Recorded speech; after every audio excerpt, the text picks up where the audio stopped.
Bonjour, je suis Tristan et aujourd'hui dans cette vidéo je vais te raconter comment un rêve que j'ai fait, comment un exercice que j'ai fait lors d'une méditation m'a permis d'attirer des 10 sur 10 sans effort. Alors je sais ce que tu vas te dire mais qu'est-ce que tu me racontes Tristan? Un rêve que tu as fait dans la nuit a permis dans la matière, faire que tu attires des 10 sur 10. Mais comment t'as fait? Quel est le mécanisme que tu as utilisé? Et je vais te répondre tout de suite et on va utiliser la grille de lecture de ce cher Carl Gustav Jung. Donc Carl Gustav Jung qui est un éminent psychanalyste qui a travaillé sur le fonctionnement de la psyché. Donc dans le fonctionnement de la psyché, il y a la partie consciente, donc la partie qui ne représente finalement que 5% de nos comportements quotidiens, alors que l'inconscient est à l'origine de 95% de nos comportements quotidiens.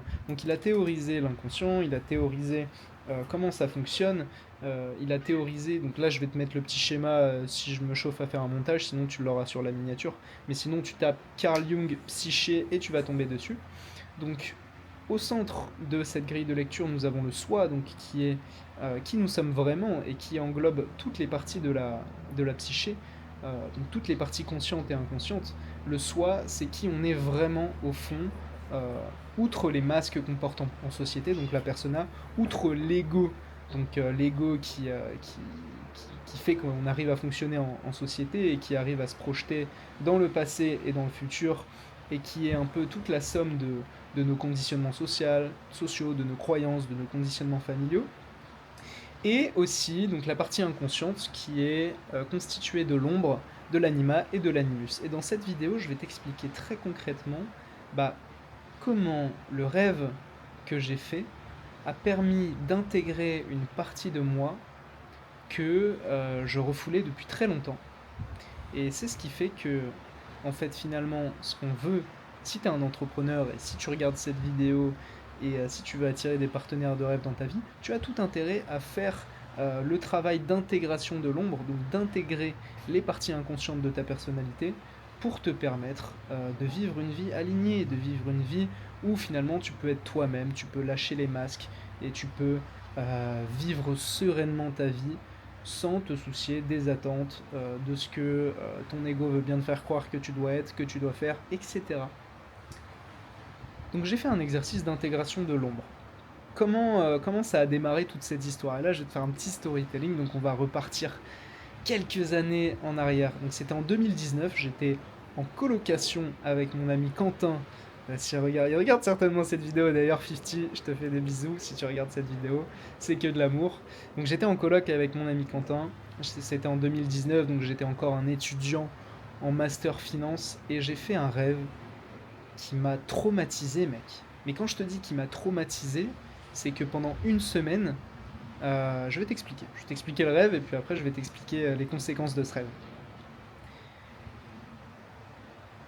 Alors dans ce rêve, la première scène, je suis en train de tabasser et de m'acharner de manière ultra violente sur une sorte de mannequin désarticulé, un mix entre un humain et un mannequin de bois, tu vois. Je sais pas si t'arrives à... Mais une sorte de mannequin de bois que je suis en train de...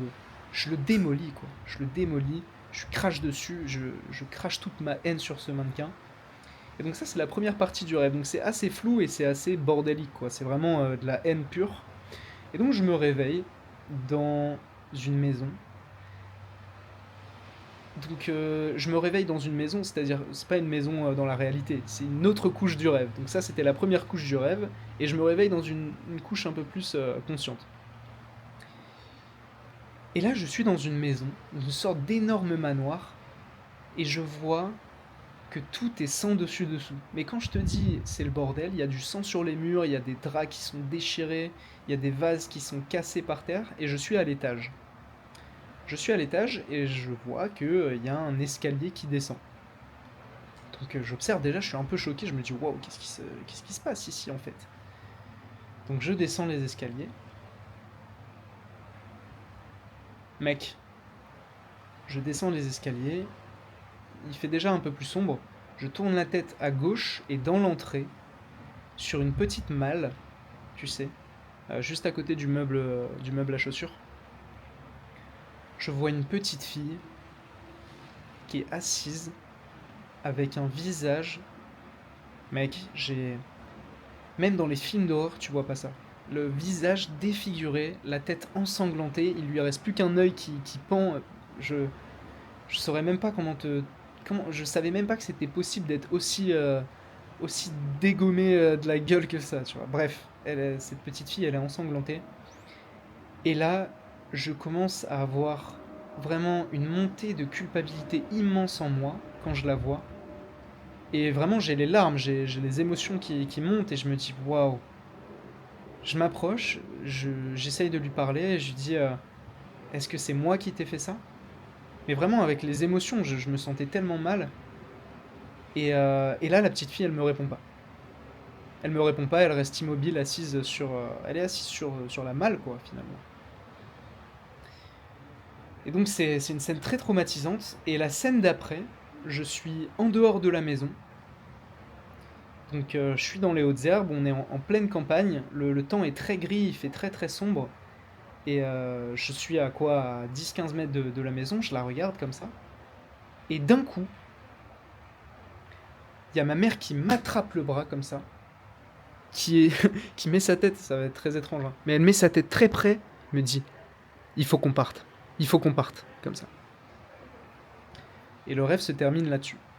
Autant te dire, mec, que j'étais traumatisé pendant une semaine après ce rêve, tellement ça paraissait réel, d'une part, et d'autre part, tellement j'étais traumatisé par la tête de la petite fille. Je la voyais tous les matins, la tête de la petite fille, pendant une semaine quand je me réveillais.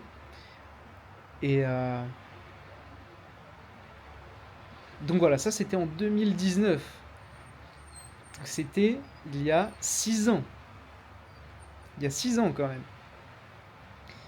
Donc depuis, j'ai entrepris un travail sur mes rêves parce qu'il faut savoir que je rêve beaucoup depuis que je suis tout petit, que je fais des rêves lucides sans effort. Je fais des rêves lucides sans effort tous les jours. Et enfin, tous les jours, de manière quotidienne, on va dire. Et, et donc j'ai beaucoup noté mes rêves, j'ai beaucoup fait analyser mes rêves justement par ChatGPT en lui mettant un prompt, voilà, prends la place de Jung et analyse-moi ce rêve, donne-moi un plan d'action pour intégrer les parties de moi que je refoule. Et ce week-end, donc j'étais à Paris et j'ai vu mon ami Maxime, on a eu une discussion et on a beaucoup parlé de rêves, on a beaucoup parlé de choses refoulées, etc. Et lorsque je suis rentré chez moi, enfin dans le Airbnb, en repensant aux rêves qui m'avaient traumatisé, j'avais une montée d'émotions, une montée de frissons, et j'avais les larmes qui montaient, mec. Littéralement, comme je te regarde là, j'étais en pleurs, mec. J'avais les larmes qui montaient, et je ne pouvais rien faire contre ça. C'était instinctif, genre je pensais à ce rêve, je pensais à la petite fille, montée d'émotions, montée de culpabilité, tu vois. Je remets les lunettes pour parler de ce rêve. Et donc je me suis dit, ok, là il faut que je fasse un truc. Et donc j'ai mis un prompt à ChatGPT, je lui ai dit avec tous les rêves que je t'ai racontés, etc. Et avec ce rêve-là aussi, fais-moi un exercice, un plan d'action pour intégrer ce truc-là. Parce que je sentais, en fait, j'avais l'intuition profonde qu'il fallait que je médite et que j'aille parler à cette petite fille. Et c'est effectivement ce que ChatGPT m'a conseillé de faire. Donc d'aller parler à cette petite fille, en fait, de me remettre dans les conditions de ce rêve. Donc c'est ce que j'ai fait. J'ai commencé à m'allonger dans mon lit, je commençais à méditer, à faire mes étapes préparatoires pour méditer, pour visualiser et faire en sorte que mon corps soit endormi et que ma conscience soit éveillée. Et je me suis revisualisé dans cette maison. Et putain mec, j'ai encore les frissons quand je t'en parle. Je me suis revisualisé dans cette maison. Je me suis visualisé en train de descendre l'escalier. Et là, je l'ai réaperçue, la petite fille, elle était au même endroit. Et mec, montée d'émotion, culpabilité, honte. Et je lui ai dit tout ce que j'avais sur le cœur.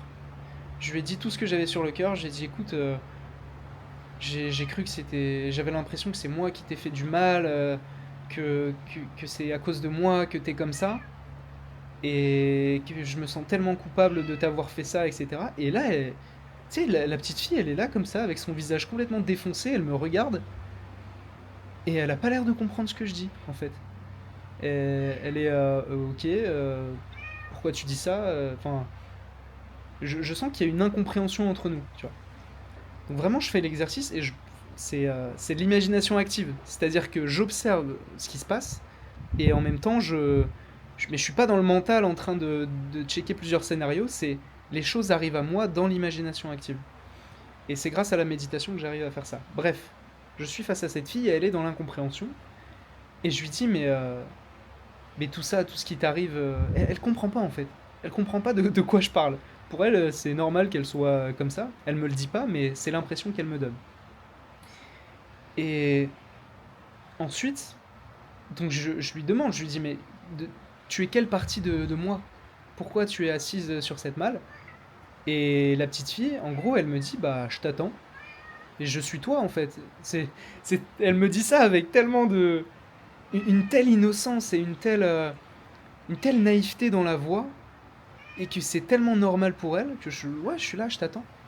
Mais je suis toi, en fait.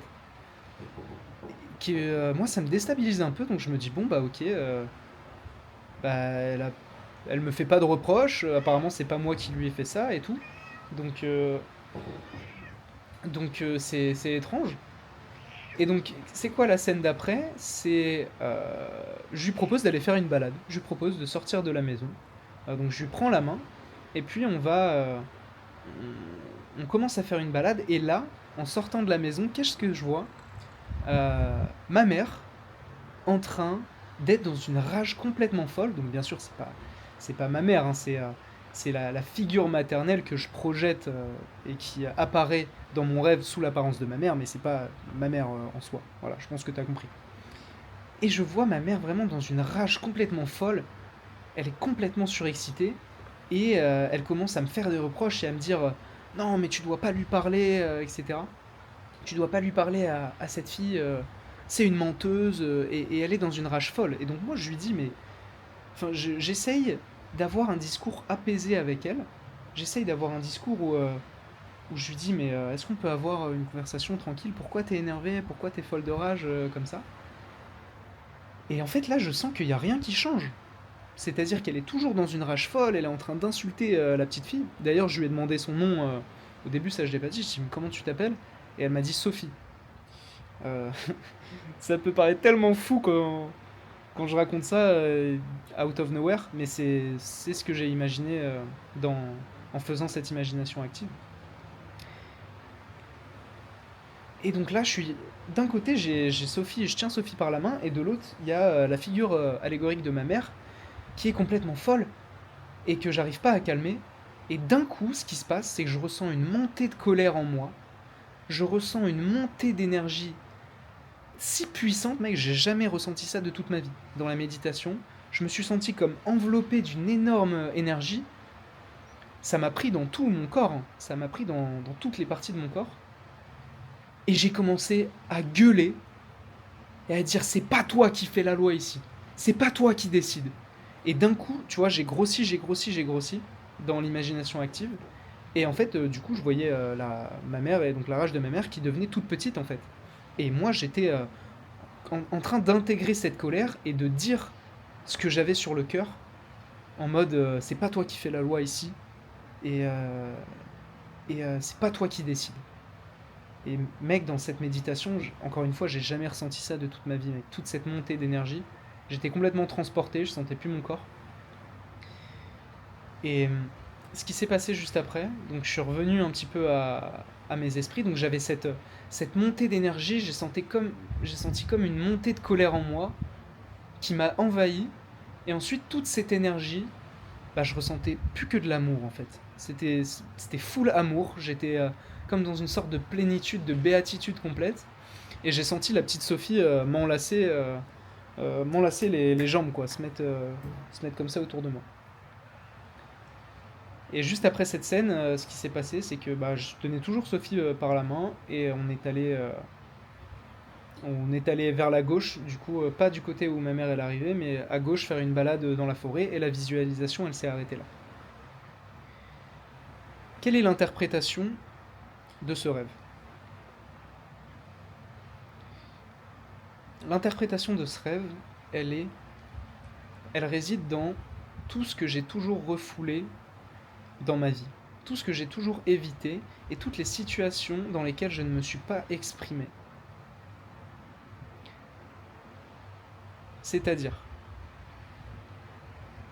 par exemple, quand j'étais en couple avec mon ex, avec une de mes premières ex, et que j'esquivais tout le temps le conflit, par peur, de la blesser, et j'avais peur tout le temps de m'exprimer, par peur du conflit, et donc du coup, quand tu as peur de t'exprimer par rapport à ça, bah en fait c'est plus toi qui prend le contrôle de ton corps en fait.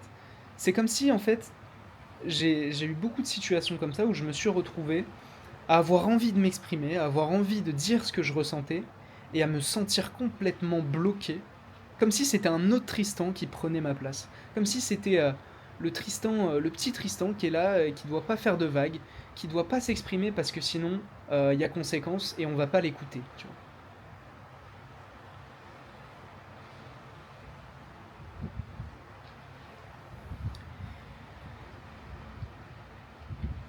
Et ce qui s'est passé dans ce rêve, en fait, c'est que tu vois c'est le fonctionnement de la psyché avec la grille de lecture de Jung, c'est que tout ce que tu n'exprimes pas dans le réel et dans la matière, tu le refoules quelque part. C'est une émotion qui n'est pas exprimée et qui est refoulée. Sauf que l'émotion, c'est emotion, énergie en mouvement.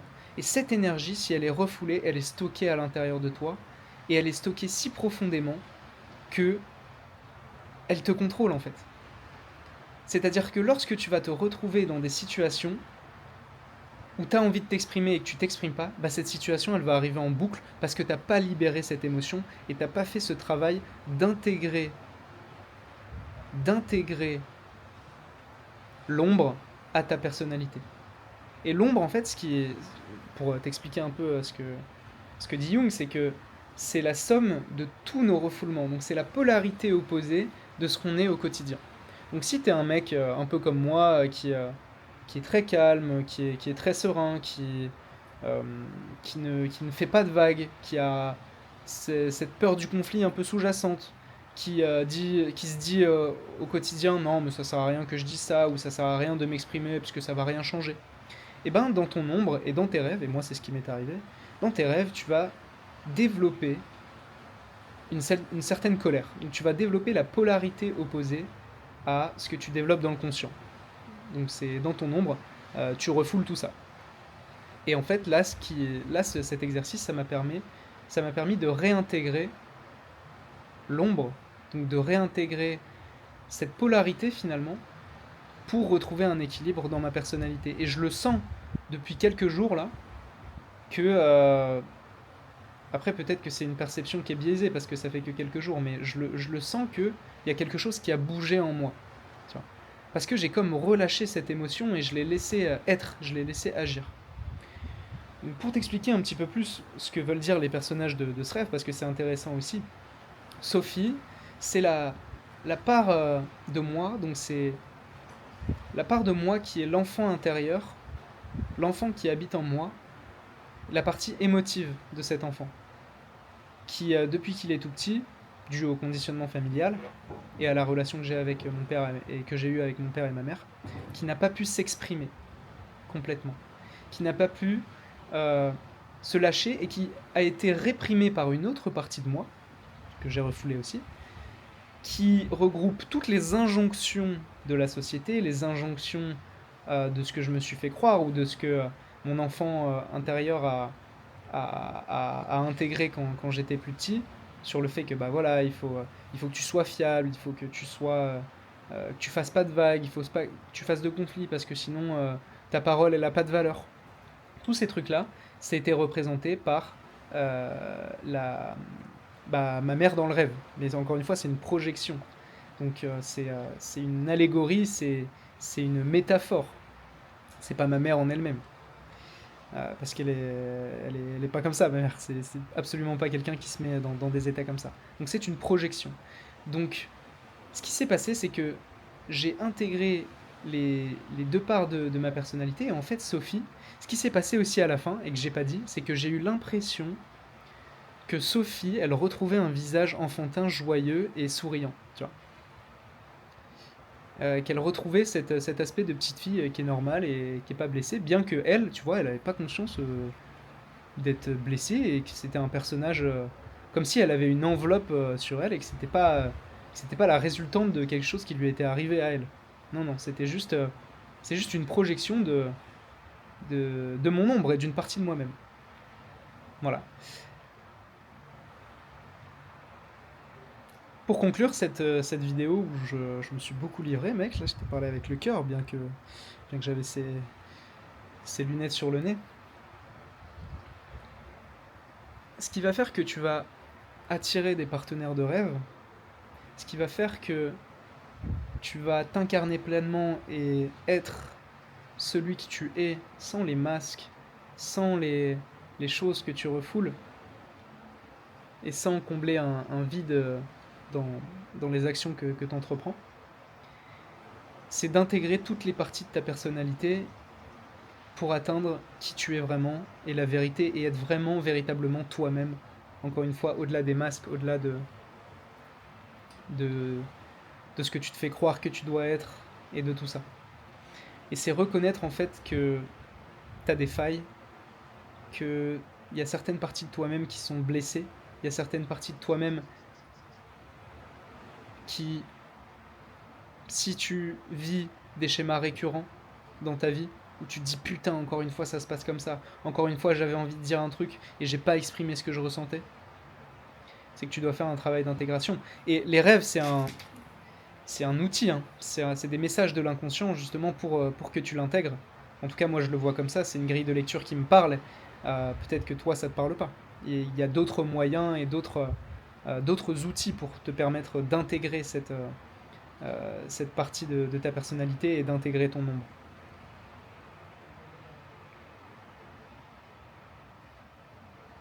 Donc tu ne pourras pas attirer une femme de haute valeur et une femme disponible émotionnellement, une vraie 10 sur 10 qui te correspond vraiment et qui vibre à une fréquence d'amour si toi, tu ne fais pas ce travail intérieur d'intégration de qui tu es. Et ça passe par faire des choses qui te font peur, mec. Ça passe par écouter aussi ton intuition et écouter ton ressenti. Mec, là, quand j'ai fait cet exercice de visualisation, quand j'ai commencé à le faire, je ressentais que c'était un appel, mec. L'émotion que je ressentais, elle était si vive et elle était si forte que je ne pouvais pas ne pas passer à côté. Et ça, j'ai pu ressentir ce truc-là parce que j'ai fait un travail aussi de méditation pendant des mois et des mois. Et j'aime pas dire que la méditation c'est un travail parce que c'est vraiment un moment où que je kiffe en fait finalement et que je vis pleinement et que je n'utilise pas comme une technique pour obtenir, mais que j'utilise pour me recentrer sur moi-même et toujours me rappeler, réaliser qui je suis vraiment. C'est ça dont il s'agit, c'est de réaliser qui tu es vraiment au fond de toi, d'intégrer toutes les parts de ta personnalité. Voilà mec, si tu veux travailler avec moi personnellement, si tu as envie d'aller plus loin, si tu as envie vraiment d'attirer des partenaires de rêve et d'être épaulé et d'être coaché par un mec qui a déjà fait le processus avant toi, je t'invite à prendre un appel qui est en dessous dans la description. Tu sais déjà comment on fait, tu réponds aux questions, on se parle tous les deux et je vois si je peux t'aider, si j'ai envie de t'aider et si ton profil correspond à ce que je propose, je te fais une offre et on bosse ensemble. Sur ce, je te fais des bisous et prends soin de toi mec.